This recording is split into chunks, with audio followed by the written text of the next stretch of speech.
औज़ुबिल्लाहिमिनश्शैतानिर्रजीम बिस्मिल्लाहिर्रहमानिर्रहीम। अस्सलाम वालेकुम dear students, how are you all.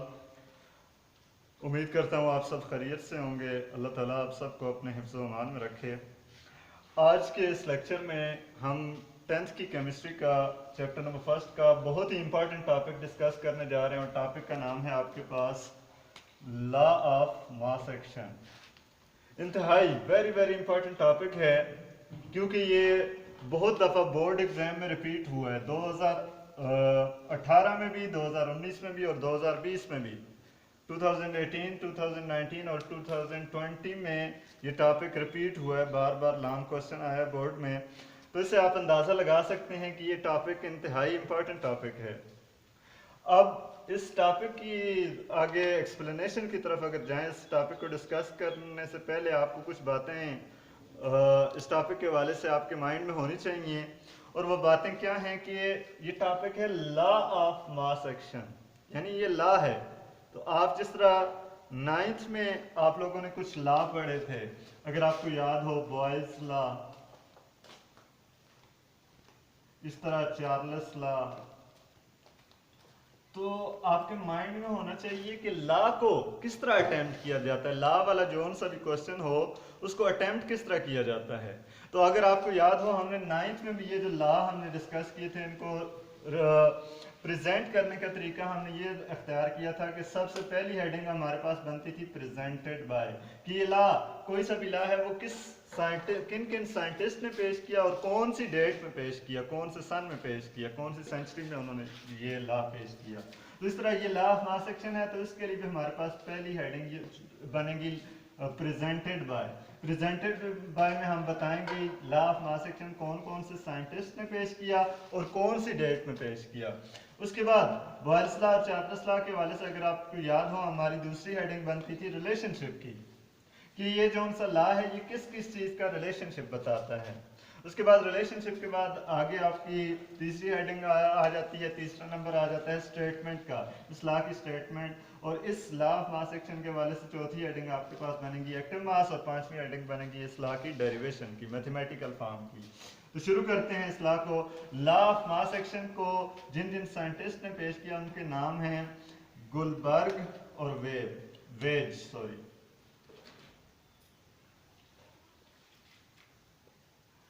आप कहेंगे, वर्डिंग में लिखेंगे this law was presented by Guldberg and Waage. कब पेश किया? इन 1864। 1864 में ये लॉ पेश हुआ। तो ये पहली हेडिंग में आपके पास आ जाएगा। इसकी हिस्ट्री, इस लॉ की हिस्ट्री आ जाएगी। हिस्ट्री में आपने नेम ऑफ साइंटिस्ट बताने हैं, किन किन साइंसदानों ने पेश किया और कौन सी डेट में पेश किया।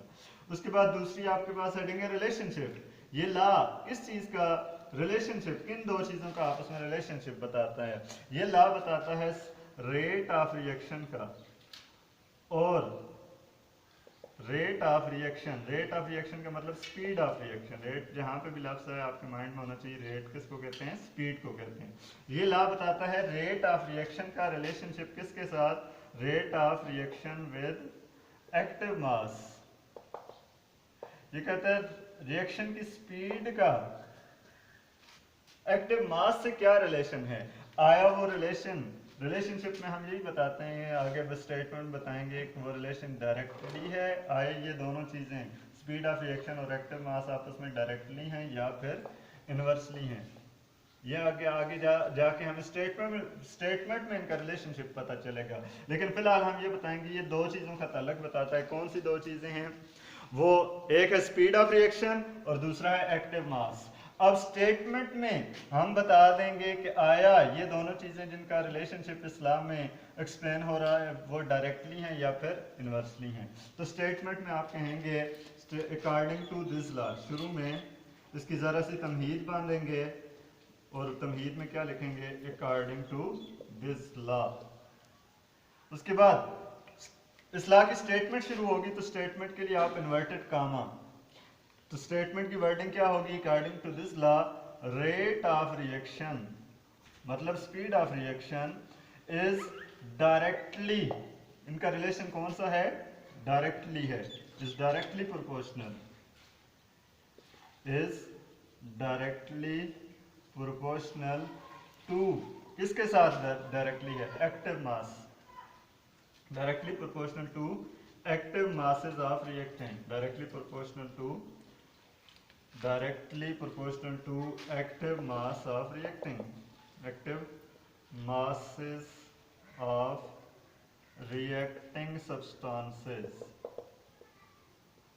रिएक्टिंग सब्सटेंसेस का मतलब रिएक्शन में हिस्सा लेने वाली चीज़ें, और खास करके वो कौन सी चीज़ें होती हैं जो रिएक्शन में हिस्सा लेती हैं, रिएक्टेंट्स। अब इस वर्डिंग का, स्टेटमेंट का मतलब क्या है, इसको जरा समझें। आसान सा इसका मतलब है, इसका मतलब ये है कि ये कहता है कि हमारे पास रिएक्शन की स्पीड वो डिपेंड करती है रिएक्टिंग सब्सटेंसेस के मास पे, रिएक्टिंग सब्सटेंसेस के मास पे, मास का मतलब वजन पे, अमाउंट पे, मिकदार पे, मिकदार, अमाउंट। अब ये बहुत सी सिंपल सी सादा सी बात है कि अगर ये कहता है कि हमारे पास रिएक्शन में हिस्सा लेने वाले जो सब्सटेंसेस हैं उनकी अमाउंट, मिकदार ज्यादा हुई तो रिएक्शन की स्पीड क्या होगी, फास्ट। सिंपल सी बात, कहते हैं अगर रिएक्टेंट, जो जिन चीजों का आप रिएक्शन करवा रहे हैं उन रिएक्टेंट की अमाउंट ज्यादा है, ज्यादा अमाउंट में है, उनका मास अगर ज्यादा है तो रिएक्शन की स्पीड भी फास्ट होगी। और इसका उलट बना लें, कहते हैं अगर आप जिन चीजों का रिएक्टिंग सब्सटेंसेस, जिनका आपस में रिएक्शन करवा रहे हैं, जो रिएक्टिंग सब्सटेंसेस हैं उनका अगर मास कम है, थोड़ी सी हैं मिकदार में, अगर उनकी मिकदार कम है तो उनका रिएक्शन की स्पीड क्या होगी, स्लो होगी, रिएक्शन की स्पीड उधर क्या होगी, स्लो होगी। अब इसको अगर दूसरे लिहाज से, डेली लाइफ की एग्जांपल के लिहाज से इसको अगर एक्सप्लेन करें तो इसमें यह बनेगा कि जिस तरह हम लोग डेली लाइफ में देखें, अगर दो बंदे आपस में झगड़ा कर रहे हो, लड़ाई कर रहे हो, आपस में क्या कर रहे हो, लड़ाई कर रहे हो, अगर वो बंदे मोटे, ताजे, मतलब तगड़े किस्म के हों, तगड़े किस्म के अगर बंदे हों तो उनकी लड़ाई जो होगी वो जल्दी होगी, फास्ट होगी और मजेदार किस्म की होगी।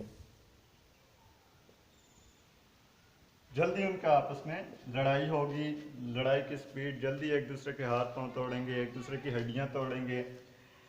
तो जितना ज्यादा उनका मास होगा उनके रिएक्ट करने की स्पीड ज्यादा होगी। और इसका उलट कर लें, अगर दो बंदे आपस में लड़ाई कर रहे हैं और वो बेचारे कमजोर से हैं तो उनकी लड़ाई, उनका जो लड़ाई होगी, उनकी लड़ाई बड़ी स्लो होगी और वो दोनों कोशिश करेंगे कि लड़ाई ना हो, सिर्फ बातों से ही एक दूसरे को गाल गलौज करेंगे, बातों से ही एक दूसरे को तानाजानी करेंगे, झगड़ा निपटा लेंगे, लेकिन लड़ाई में इतना ज़्यादा हिस्सा नहीं लेंगे तो उनकी लड़ाई इतनी मज़ेदार नहीं होगी।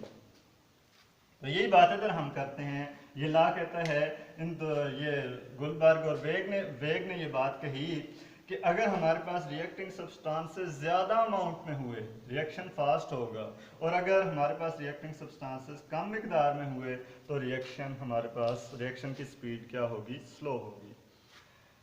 अब बाकी जो इस क्वेश्चन का पार्ट रह गया है वो हम नेक्स्ट वीडियो में एक्सप्लेन करते हैं।